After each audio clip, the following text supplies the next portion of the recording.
오늘 우리에게 주시는 하나님의 말씀은 골로새서 3장 18절에서 19절, 에베소서 5장 31절에서 33절 말씀입니다. 아내들이 여러분, 남편에게 순종하십시오. 이것이 주님 안에서 합당한 일입니다. 남편들이 여러분, 아내를 사랑하십시오. 아내를 무죄게 대하지 마십시오. 그러므로 사람이 부모를 떠나 자기 아내와 합하여 그 둘이 한 몸이 되는 것입니다. 이 비밀은 큽니다. 나는 그리스도와 교회를 두고 이 말을 합니다. 그러므로 여러분도 각각 자기 아내를 자기 몸같이 사랑하고 아내도 자기 남편을 존중하십시오.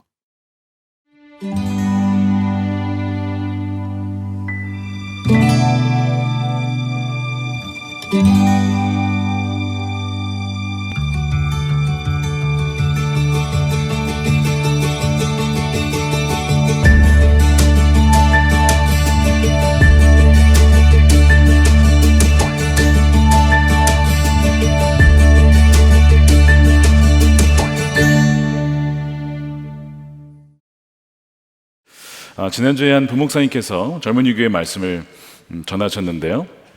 참 귀한 에피소드를 나눠주셨어요. 본인이 전도사 시절 때에 젊은 유교의 또래 모임이라고 있습니다. 거기에 이제 리더 모임을 인도하는 날 자기의 기도 어떤 간증을 해 주신 거예요.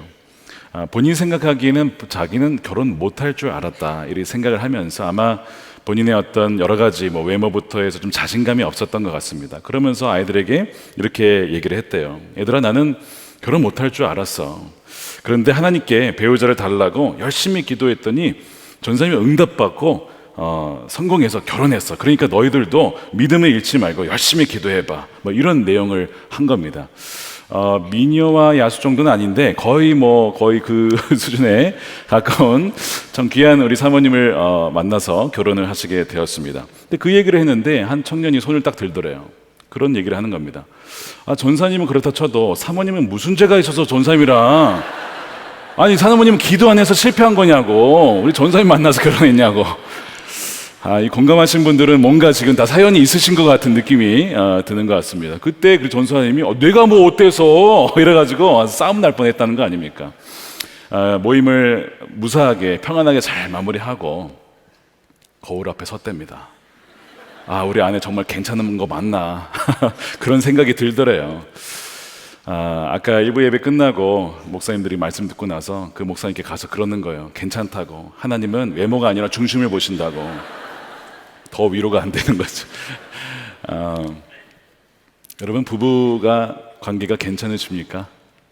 오늘 그것을 한번 좀 점검해 봤으면 좋겠습니다. 결혼은 하나님의 작품입니다. 하나님이 의도하셨고 하나님이 만드신 제도예요. 그래서 우리 인간도 하나님의 형상을 따라 남자와 여자를 지으셨고, 또한 그 둘을 하나 되게 하셔서 부부가 되게 하시고, 그 부부를 통해서 생육하고 번성하라 라고 하는 지상 명령을 감당할 수 있도록 그렇게 약속을 하셨죠.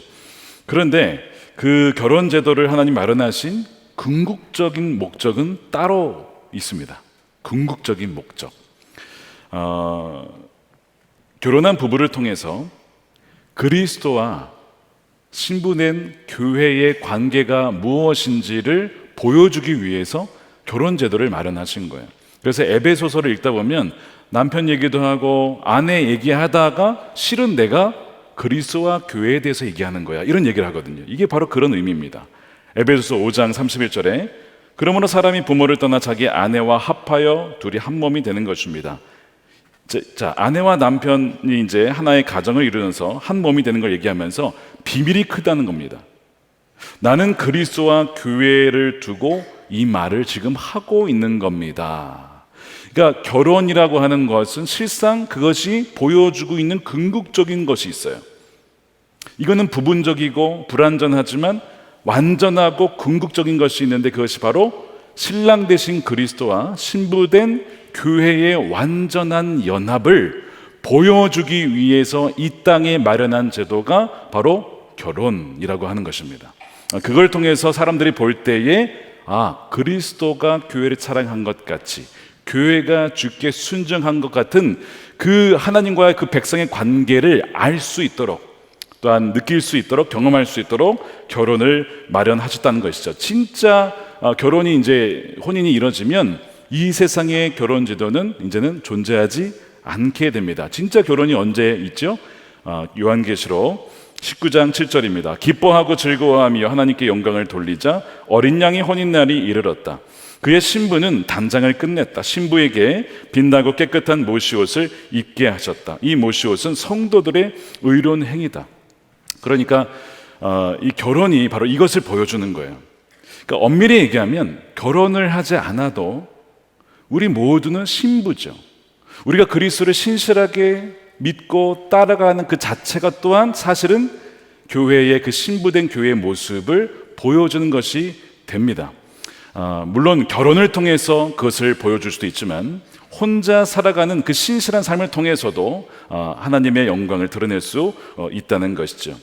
여러분의 부부관계가 괜찮냐라고 우리가 물을 때의 기준이 뭘까라고 하면 바로 그리스도가 교회를 목숨을 다해 사랑한 것처럼 신랑이 신부된 아내를 정말 목숨을 다해 사랑하고, 또한 아내도 남편을 존중하고 존경하고 순종하는 그 모습, 바로 그 상태가 정말 건강한 모습이라고 성경은 말씀하고 있는 겁니다. 이것을 통하여서 우리는 성경에서 의도한, 하나님의 의도하신 부부로 지금 그렇게 성숙해 가고 있는지 아닌지를 알 수 있게 돼요.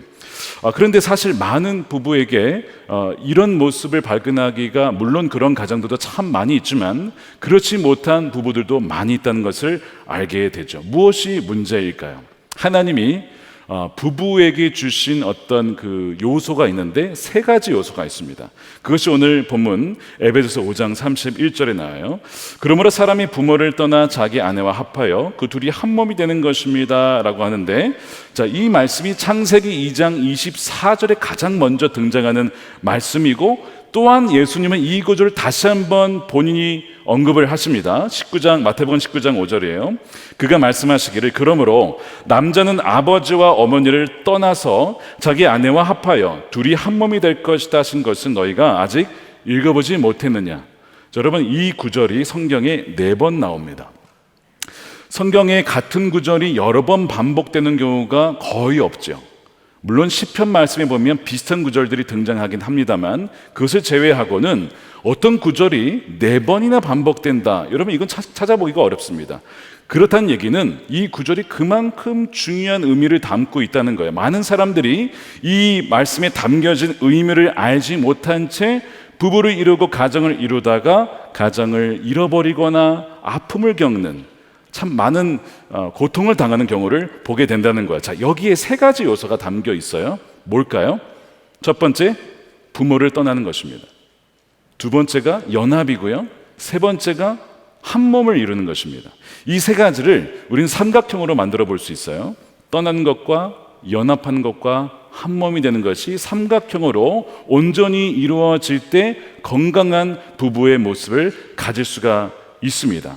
그런데 이 중에 어느 하나라도 문제가 발생해서 하나의 변이 빠지게 되면 삼각형을 이룰 수가 없게 되죠. 그리고 이 삼각형 안에는 자녀가 존재하게 돼요. 이 자녀가 건강하게 그 가정 안에서 자라려면 이 삼각형이 온전할 때에 그 가정 안에서 자녀가 자라나게 됩니다. 문제는 뭐냐면 이 중에 하나가 약해지거나 사라진다라는 것, 그것이 문제입니다. 이제 예를 들면 여러분, 처음에 이 시작을 뭐라고 했죠? 부모를 떠나라. 여러분, 이 부모를 떠나라 혹시 묵상해 본 적 있으십니까? 성경에 4번이나 등장했는데 우리는 부모를 떠난다라는 것을 잘 많이 묵상해 보지 않는 경향이 있습니다. 부모를 떠나지 않으면 온전한 성경적인 가정을 이룰 수 없다는 거예요. 물론 이 부모를 떠난다는 것은 부모를 공경하지 말라, 절대 그런 것이 아니고요. 부모와 단절해라, 그런 것도 아닙니다. 우리 다음 주에 부모 공경에 대한 말씀을 나눌 텐데요.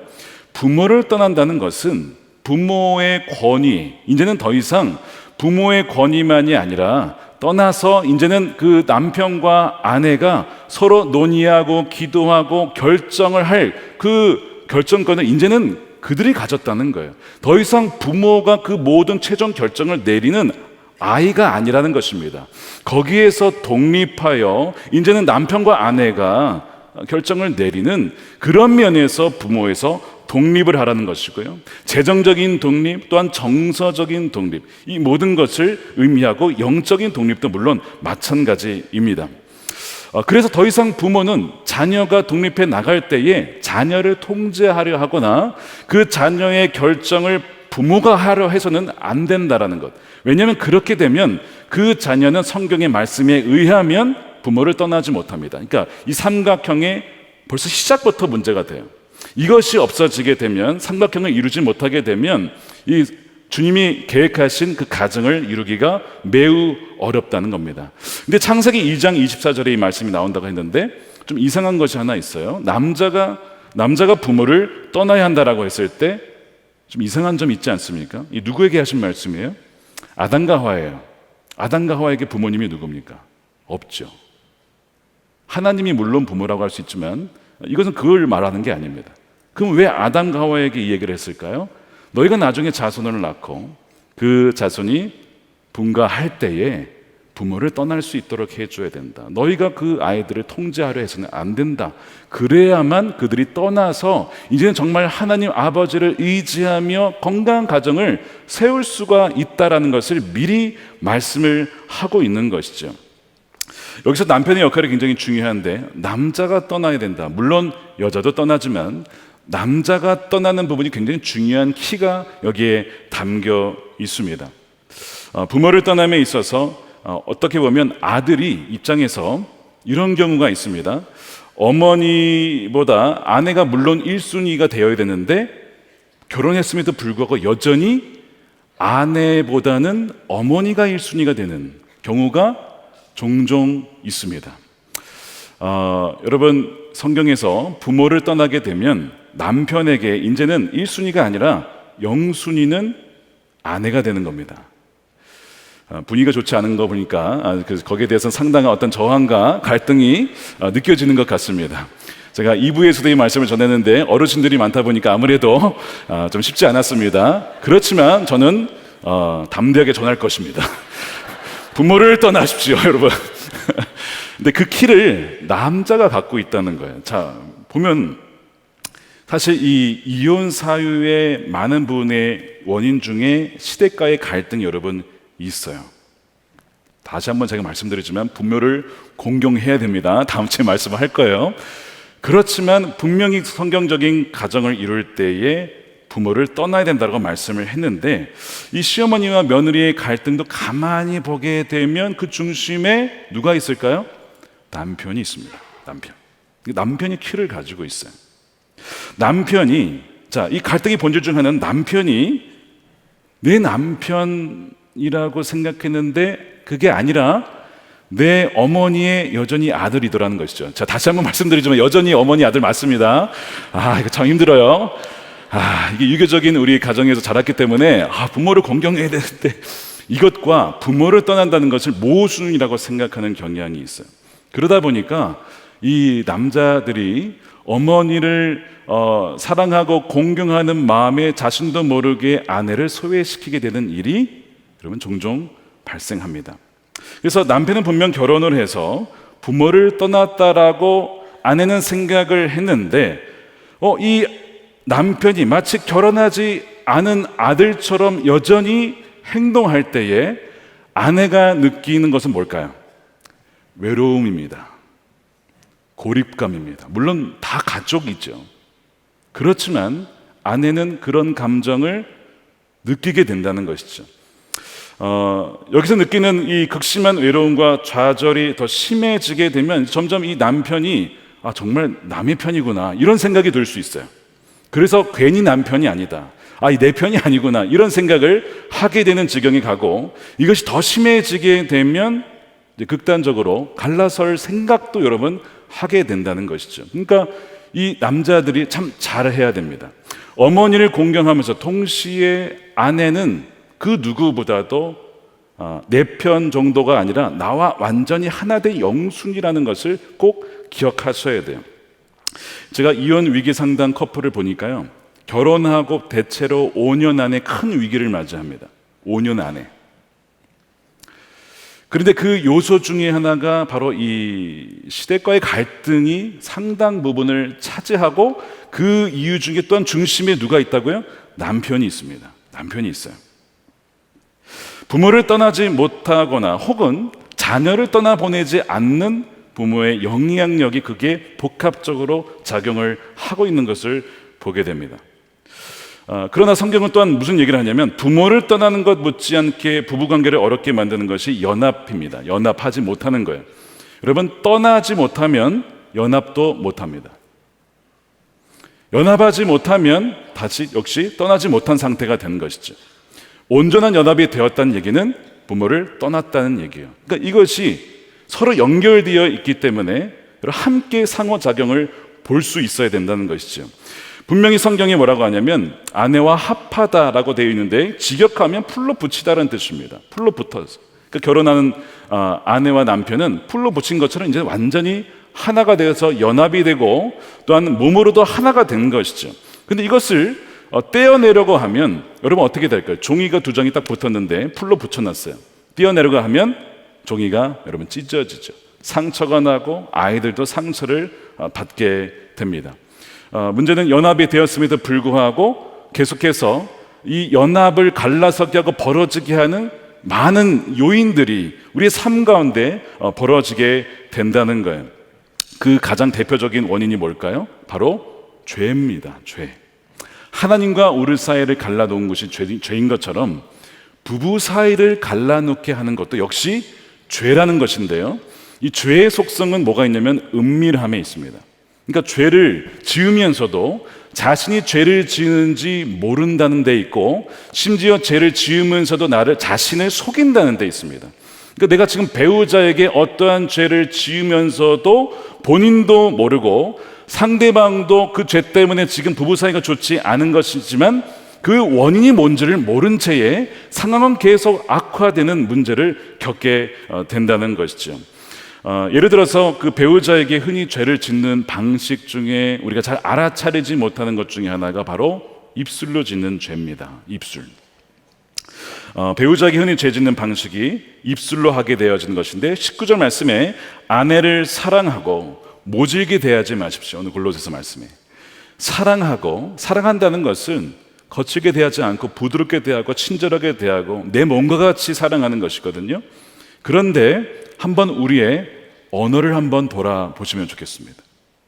우리의 말은 과연 배우자를 정말 사랑하는 어떤 그 뉘앙스와 말투와 그것을 가지고 있습니까? 아니면 배우자를 무시하거나 배우자를 모욕하거나 냉담하거나 심지어는 고함을 치거나 심지어는 폭언을 하지는 않습니까?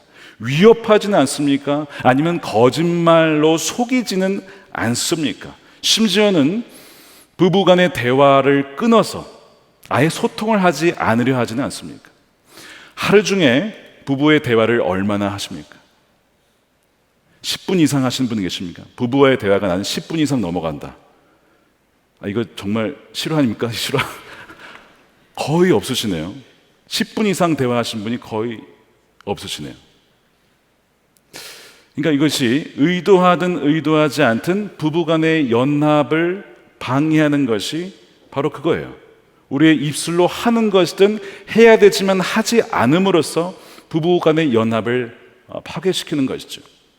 그러니까 사실은 이제 남편이든 아내든 집에서 돌아오게 되면 하루 중에 있었던 이야기를 나눌 필요가 있죠. 어떤 일이 있었는지, 누구를 만났는지, 무엇을 느꼈는지, 짧더라도 그런 것을 통해서 부부는 하나가 되는 것을 이제 유지할 수가 있게 되는 것인데요. 그렇지 못하면 이제는 완전히 남남이 되어가게 되는 것이고 나중에는 결국에는 대화가 끊어지게 되면 마음이 멀어지고 나중에 몸도 멀어지고 서서히 그렇게 갈라지게 되는 것입니다. 이 모든 것이 말에서 시작할 수 있다는 거예요. 근데 이것이 남편이 아내에게 하는 것뿐만 아니라 아내도 남편에게 그럴 수 있습니다.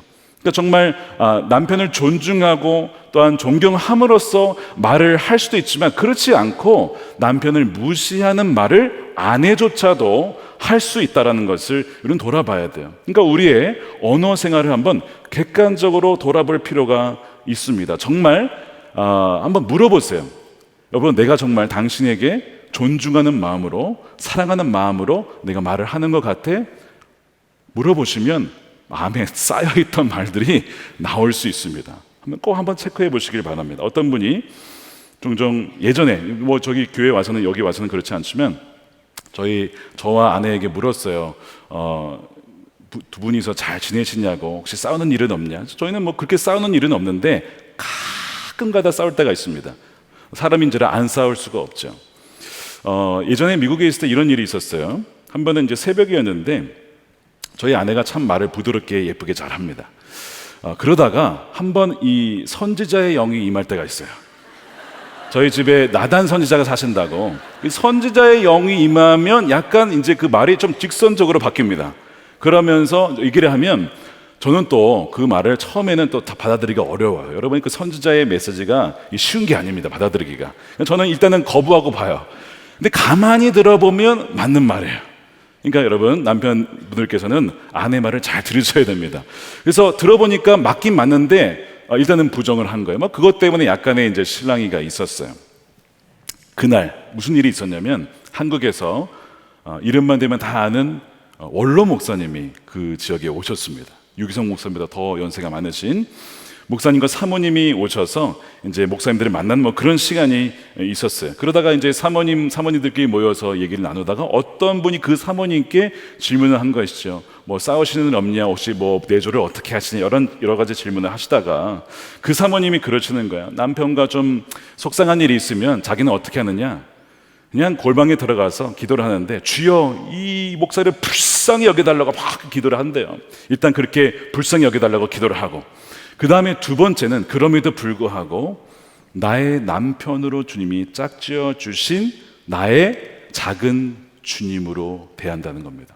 그래서 사실 이것이 잘 받아들이기가 어려웠어요. 물론 성경에 남편들을 존중하고 순종하라는 말씀이 있죠. 그런데 그 근거가 더 어디 있냐라고 했을 때 그분이 그러시더래요. 그 아브라함이 하갈과의 문제가 있었는데 이제 이스마엘을 낳죠. 그런데 여전히 사라가 아브라함에게 뭐라고 부르냐면 주님이라고 부르는 장면이 나옵니다. 그러니까 이제 이 사모님이 그 장면을 묵상을 하면서 비록 부족한 부분, 연약한 부분도 있지만 나의 작은 주님으로 붙여줬으니까 내가 그렇게 해야겠다. 이제 그런 이야기를 이제 하시면서 저희 아내가 그걸 듣고 이제 마음에 감동이 받고 이제 서로 화해하고 서로 잘 받아들이게 하고 그 다음에 이제 존칭을 서로 쓰기로 했어요. 그래서 저는 아내의 말을 잘 듣기로 하고 아내는 또한 저에게 작은 주님으로. 그래서 그날 이후로 거의 싸워본 적이 있죠. 물론 있지만 거의 저 기억이 그 이후로는 기억이 잘 나지는 않아요. 여러분, 우리가 말로 사랑이 전달이 됩니다. 우리의 눈빛과 표정과 말투로 우리의 사랑이 전달이 되는 거예요. 사랑한다고 하면서 우리의 말이 아름답지 못하다고 한다면 한번 정말 사랑하는지를 점검해 볼 필요가 있는 것이죠. 부부의 연합을 해야 하는 정말 위험한 것이 하나 있는데요. 여러분, 뭘까요? 입술이 하나 있었다면 여러분, 눈입니다. 눈. 이 눈이라는 것이 얼마나 위험한지 욥이 뭐라고 했냐면 내 눈과 언약을 맺어서 내 사랑하는 배우자 외에는 내 눈으로 다른 자를 보지 않겠다. 물론 안 볼 수는 없겠지만 언약을 맺습니다. 왜 그런가? 바로 우리가 눈을 통해서 바로 마음의 간음을 저지를 수가 있기 때문에 그래요. 한 번은요, 결혼한 이후에 중독 때문에 상담을 요청한 분이 계셨어요. 어떤 중독이냐면 음란 중독입니다. 음란물 중독. 그러니까 싱글일 때는 자신 나름대로 배우자, 나중에 미래의 배우자를 위해서 이 순결을 지키고자 정말 열심히 정말 최선을 다해서 했지만 오히려 그러다가 이 음란물에 빠지게 된 거예요. 그래서 자기 이제 결혼하면 이 문제는 해결될 거야. 결혼을 했는데 해결이 안 되더라는 거죠. 이것 때문에 부부 문제가 참 많이 생겼다고 해요. 그래서 아까 말씀드려 떠남과 연합과 한 몸에 있어서 여기에 치명적인 문제가 발생을 한 겁니다. 근데 그러던 와중에 이제 자녀가 생겼어요. 너무나 감사한 일이죠. 그 아이가 태어나서 이제 아이를 기르는데 모든 관심이 다 아이에게 쏟아지잖아요. 그 당연한 것이죠. 그런데 어떤 일이 또 벌어졌냐면 이 아내가 아이에게만 온통 에너지를 쏟다 보니까 안 그래도 좀 그런 이슈가 있었는데 부부 관계가 더 소원해지는 거예요. 우리 아내를 아이에게 빼앗겼다. 뭘 빼앗겨도 우리 아이인데. 그런데 남편은 그런 마음이 들더라는 거예요. 아내가 자신에게는 관심이 없고 오로지 아이에게만.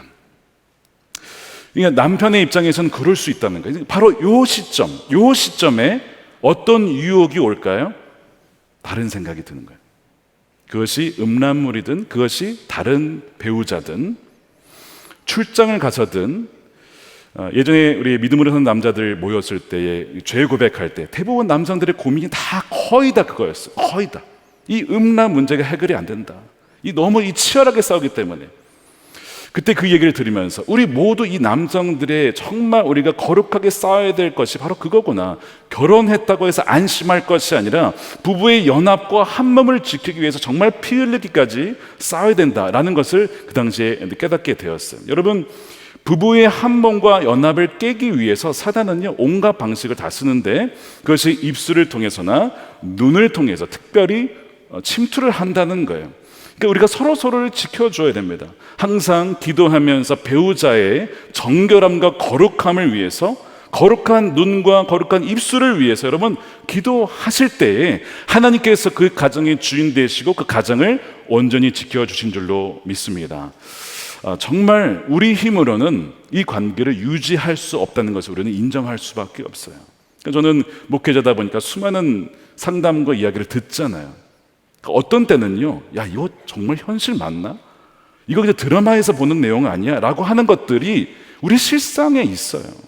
물론 우리 성도님들의 이야기라기보다 대개 타교인 분들의 이야기가 훨씬 더 많긴 합니다만, 여러분 이것이 우리가 살아가는 현실이라는 것을 알 때에 우리 힘으로는 절대 지킬 수가 없다는 것을 여러분 아는 것이 시작이고요. 두 번째는 우리가 지금 배우자에게 내가 지금 행하고 있는 죄가 뭐냐라는 거예요. 그것이 입술이든 그것이 눈으로 마음을 빼앗겨서 간음하는 것이든 마음에 어떤 다른 것을 품었든 간에 그 죄를 고백하고, 그러니까 하나님께 당연히 우리가 죄를 고백할 뿐만 아니라 배우자에게 서로 고백하고 서로 용서하고 용서받는 이것이 반드시 있어야 돼요. 이것이 없이는 회복으로 갈 수가 없습니다. 그러니까 먼저는 우리 스스로는 지킬 수 없다. 그리고 우리가 죄를 짓고 있구나를 깨닫고 그 다음에 용서를 구하고 회개하고 서로 용서하고 용서받는 이 단계가 반드시 필요하다는 거예요. 내가 말로 상처를 준 거, 존중하지 못한 거, 한눈을 팔았던 거, 남편을 속인 거, 아내를 속인 거, 마음으로 간음한 거, 아내를 보호해 주어야 되는데 아내의 필요를 채워주지도 못하고 보호해 주지도 못하고 함께해 주지 못하고 이 모든 것들이 조금씩 부부 사이를 멀어지게 만들었던 것들이라는 것이죠. 그것이 우리가 고백해야 될 죄라는 거예요. 이렇게 우리가 회개할 수 있는 바로 근거는 뭐냐면 바로 예수님입니다. 예수님이 십자가에서 하신 일이에요. 삼각형에서 떠남과 연합과 그 다음에 한 몸인데요, 이걸 정확하게 완벽하게 이루신 분이 누구냐면 예수님이죠. 하늘의 보좌를 버리시고 아버지를 떠나서 우리에게 오셨어요. 십자가를 지시기 위해서 어머니를 떠나서 십자가를 지신 분이 바로 예수님이잖아요. 그러니까 예수님께서는 떠나시고 그 다음에 우리와 한 몸으로 연합하셨잖아요. 그것이 성경 내내 내려오는 이야기입니다. 예를 들면 호세아서를 보면요, 호세아서에 고멜이 나와요. 고멜은 음료입니다. 신랑 되신 하나님이 아니라 다른 우상을 쫓아 돌아다니며 그렇게 사랑받기를 원했던 그 여인이 고멜이에요. 그래서 그 고멜을 어떻게 표현하냐면 음료라고 표현하는데요, 호세아 3장 1절에 주님께서 나에게 말씀하셨다. 너는 다시 가서 다른 남자의 사랑을 받고 음녀가 된 그 여인을 버려라가 아니고 사랑하여라. 이스라엘 자손이 다른 신들에게 가서 건포도를 넣은 빵을 좋아하더라도 나 주가 그들을 사랑한 것처럼 너도 그 여인을 사랑하여라. 음녀 이 고멜은 이스라엘을 상징하죠.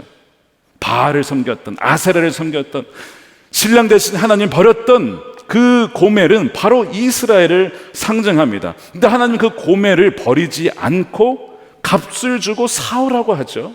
2절 말씀해 보세요. 그래서 나는 은 15세겔과 보리 한 호멜반을 가지고 가서 그 여인을 사서 데리고 왔다. 포기하지 않았다는 거예요. 연합했다는 것입니다. 여전히 나의 아내로, 배우자로 삼았다는 것입니다. 이것이 정확하게 우리에게 벌어진 일이죠. 우리가 하나님 모르고 범죄하고 또 하나님 알았어도 여전히 우리 마음에 주님보다는 이 세상의 권력과 쾌락과 성공과 이런 모든 걸 추구했던 마음의 영적인 우상 숭배를 했던 우리를 하나님이 완전히 버리지 아니하시고 우리를 어떻게 하신 거예요? 핏값으로 사셨어요. 시장에 팔려서 노예로 가 있던 그 음료 고매를 사신 것처럼 우리를 핏값으로 사신 바 되었다고요. 고린도전서 6장 20절 말씀 보겠습니다. 시작. 여러분은 하나님께서 값을 치르고 사들인 사람입니다. 그러므로 여러분의 몸으로 하나님을 영화롭게 하십시오.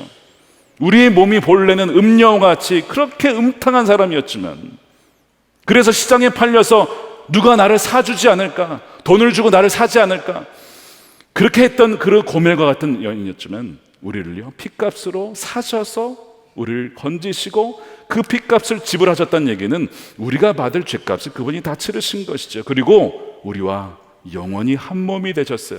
세례의 의미가 그겁니다. 주님은 우리와 영원히 한 몸이 되겠다. 로마서 6장 3절 말씀 읽겠습니다. 시작. 무릇 그리스도 예수와 합하여 세례를 받은 우리는 그의 죽으심과 합하여 세례를 받은 줄 알지 못하느냐. 여러분 믿으십니까? 여러분 정말 주님과 합하여 내가 그 고멜과 같은 자였지만 주님께서 말할 수 없는 은혜로 나를 용서하시고 나를 받아주시고 나를 버리지 않겠다고 이제는 아예 나와 한 몸이 되셨구나 라고 하는 것을 여러분 분명히 깨달은 분이라면 그 은혜로, 그 은혜의 관점으로 누구를 봐야 할까요? 우리 배우자를 봐야 되는 겁니다. 왜요? 주님이 우리에게 그렇게 하셨으니까. 주님이 우리를 버리지 않고, 주님이 우리를 고멜이라고 쳐버리지 않고, 우리를 그 은혜로 안아주셨기 때문에 배우자가 부족하고 연약하고 흠이 있을지라도 십자가의 눈으로 보면 고멜이 아니라 누굽니까? 순결한 신부로 보이는 것이죠. 우리는 그 하나님의 관점, 십자가로 통과해서 배우자를 보는 이 관점을 회복해야 된다는 거예요. 성경의 창세기에 보면 선악과를 먹고 난 다음에 그들의 눈이 밝아진 이후에 부끄러워합니다. 그 서로가 벗은 것을 부끄러워하는 장면이 나와요. 그렇죠? 이것이 뭐냐면 하나님의 관점을 잃어버렸어요. 우리를 보시는 하나님의 관점은 사랑하는 자녀, 나의 거룩한 신부인데 그 관점을 잃어버리니까 이제는 내 기준에 의해서 배우자를 판단합니다. 내 눈에 보기에 아름답다, 내 눈에 보기에 흉하냐, 좋으냐, 싫으냐를 판단하게 되는 것이 선악과를 먹은 결과예요. 나의 어떠함을 보지 못한 채, 나의 정말 그 더러움을 보지 못한 채 배우자의 어떠함만 본다. 이것은 바로 선악과를 아직도 먹고 그 영향 아래에 있다는 증거입니다. 그러나 그리스도와 십자가의 그 복음 안에서 형상이 회복된 부분은요, 서로를 어떻게 볼까요? 서로의 약점과 단점이 역시 있어요. 여전히 있어요.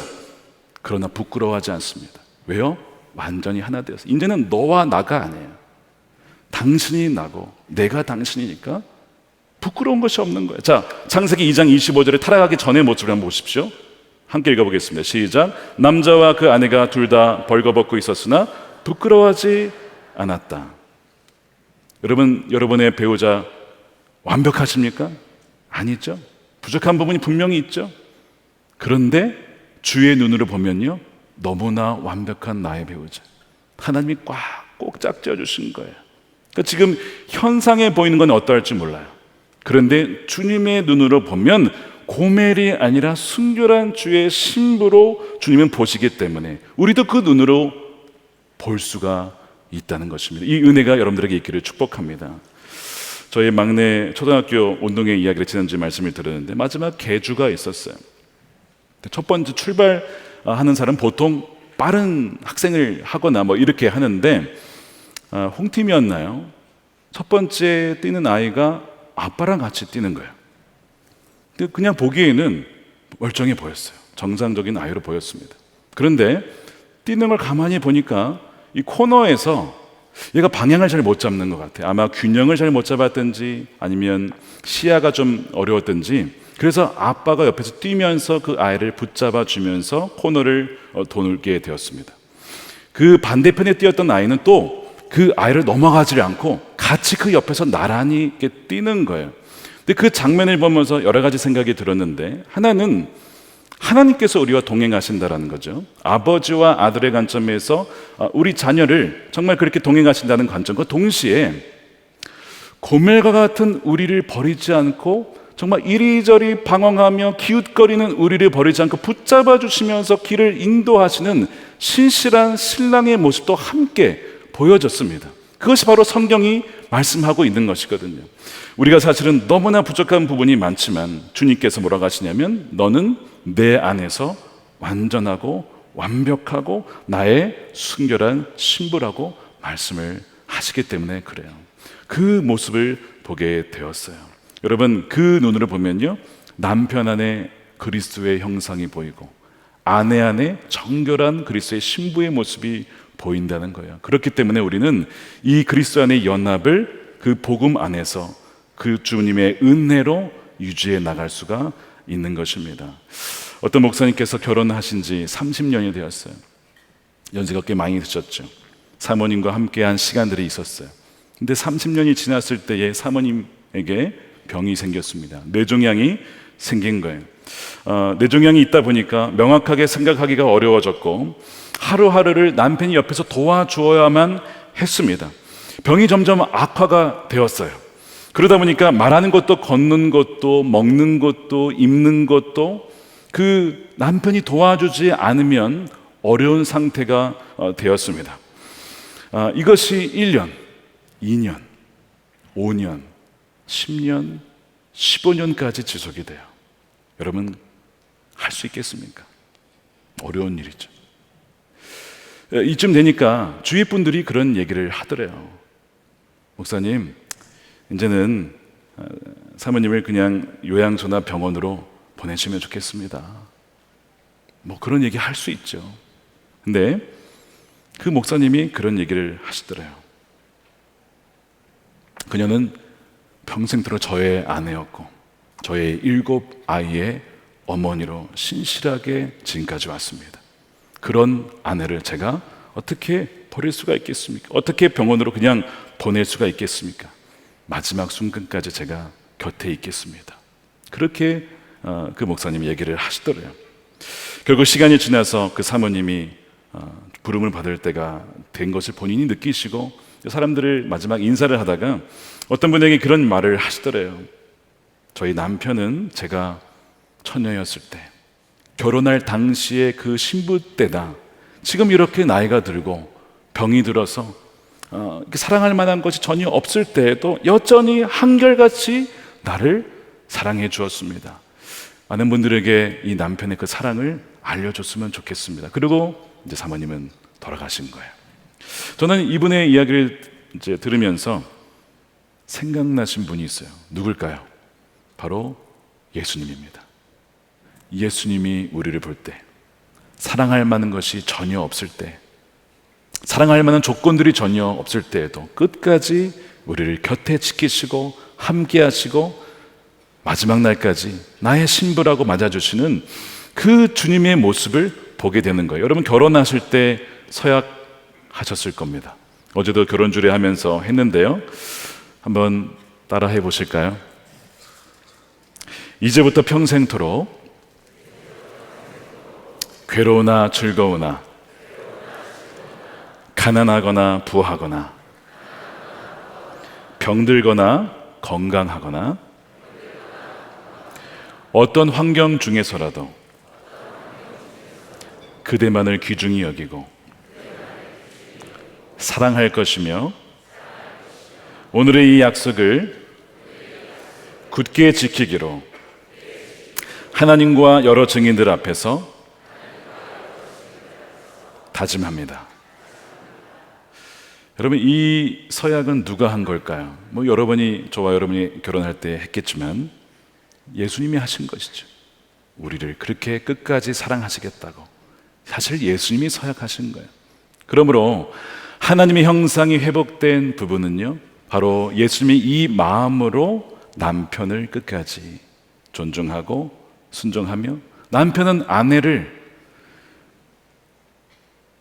어떠한 모습으로 변해가도, 어떤 환경이 바뀌어가도 끝까지 가난할 때나 건강하지 못할 때나 아플 때나 끝까지 그 아내를 사랑하는 것, 바로 그 모습이 바로 그리스도와 교회의 영원한 신실한 언약의 사랑을 보여주는 관계가 되는 것입니다. 바라기는 여러분들의 부부 관계가, 가정이 바로 이러한 그리스도와 교회의 신실한 언약의 사랑을 증명하고 증거하고 이 세상에 반영하는 그런 부부가 되시기를 주님의 이름으로 축원드립니다. 아멘. 우리 함께 기도하겠습니다. 괜찮으시다면 혹시 부부가 오셨으면 잠깐 손을 잡으셔도 좋겠고요. 혼자 오셨다면 가슴에 손을 얹고 기도했으면 좋겠습니다.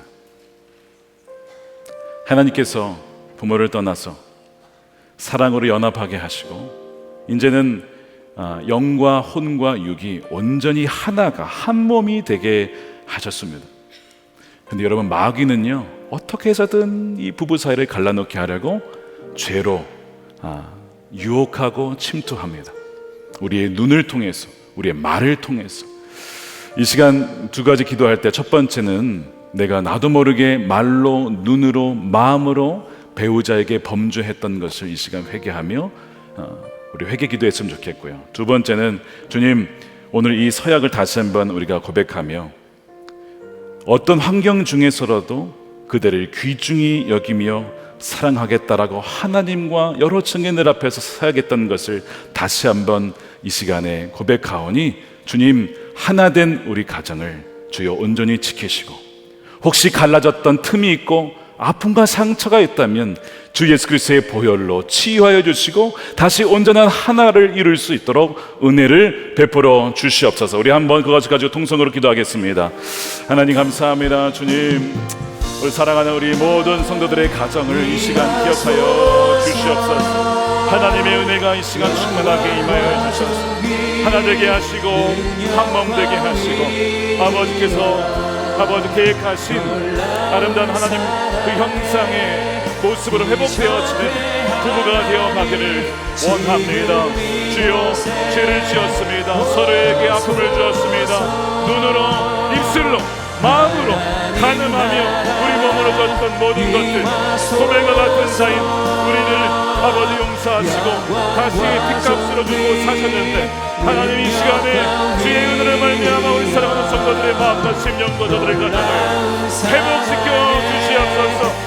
새로운 피조물이 되었습니다. 하나님 감사합니다.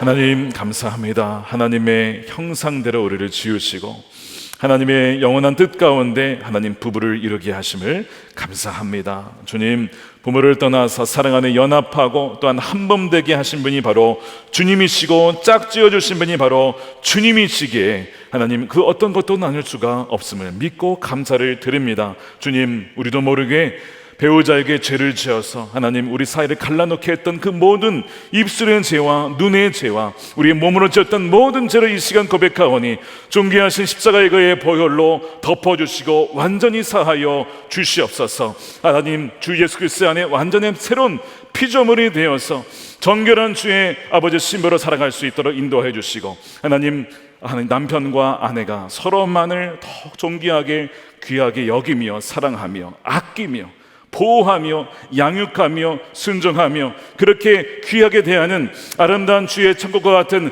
부부와 가정을 이뤄나갈 수 있도록 하나님 크신 은혜를 베풀어 주시옵소서. 사탄에게 틈타지 못하게 하시고 하나님의 천군 전사로들을 지키시고 보호하시며 하나님의 경건한 후손들과 자손들이 하나님 계속해서 이어질 수 있도록 하나님 자녀들 가운데도 크신 은혜를 더하여 주옵소서. 하나님, 우리의 몸을 주님께 올려드리며 하나님이 받으실 만한 영적 예배를 드리기를 원합니다. 우리의 물질도 시간도 마음도 우리의 인생을 주님께 구별하여 드리오니 하나님 뜻대로 마음껏 사용하여 주시옵소서. 아버지 하나님, 남과 북이 복음으로 통일되기를 원합니다. 하나님, 주여 북한에 억눌려 있는 주의 사랑하는 주의 백성들을 속히 풀어 주시옵소서. 아버지 하나님, 땅끝까지 이르러 복음이 증거되어서 아버지 하나님, 주의 오실 때에 거룩한 신부로 주님을 맞이하는 자가 하나님 한 명도 예외 없이 다 주를 맞이할 수 있도록 하나님 그렇게 은혜를 더하여 주시옵소서. 감사하며 우리의 왕 대신 우리 주 예수 그리스도의 이름으로 기도드립니다. 아멘. 우리 다 같이 일어나셔서 함께 찬양합니다. 주의 나라가 임할 때 찬양하겠습니다.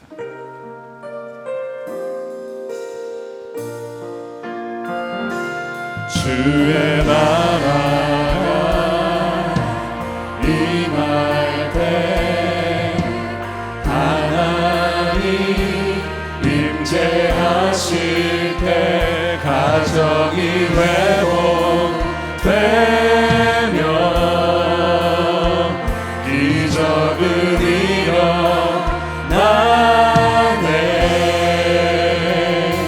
전능하신 주 영원하신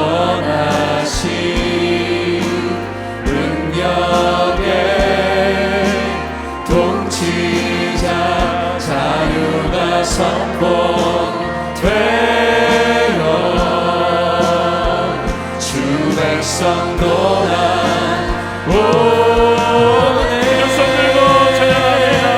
하나님 나라 임하소서. 영광과 존귀 능력과 위엄 놀라운 사랑의 기적의 하나님 지금 이곳에 오소서. 주 높고 위대하심을 크게 외쳐 선포하네.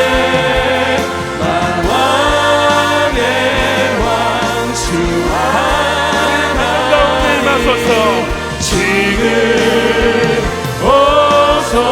하나님 나라 임하소서.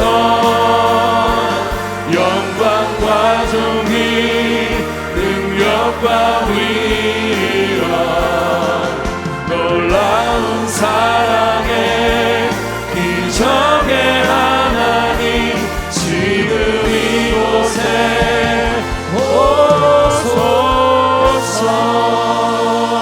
오소서. 가겠습니다. 이제는 우리 온 가정의 우리 삶의 주인 되신 예수 그리스도의 크신 은혜와 아버지 하나님의 풍성하시고 자비하신 사랑하심과 우리를 떠나지 아니하시고 함께 하시는 성령님의 감화감동 교통케 하심이 하나님의 형상을 회복하고 그리스도와 교회의 그 아름다운 영원한 언약의 사랑을 증거하는 부부로 가정으로 살아가기로 주님 앞에 나아가는 우리 모든 성도들의 삶과 가정과 저들의 일터와 자녀들 가운데 영원히 함께 하시기를 간절히 축원하옵나이다.